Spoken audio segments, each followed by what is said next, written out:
মাটির এখন ঘর বানাবো, খেজুর পাতার ছাউনি দিব, বাঁশের খুঁটির বেড়া দিয়ে মহাকালের ঘুম ঘুমাবো।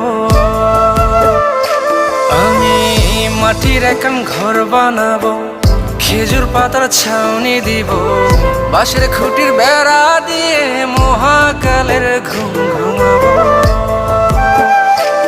আরে সাদা কাপড় পয়রায় আমি গান গাইবো আকাশ চুমি, ওপারেতে ঢোল পিটিয়ে আমার বিয়ের দাওয়াত দিব।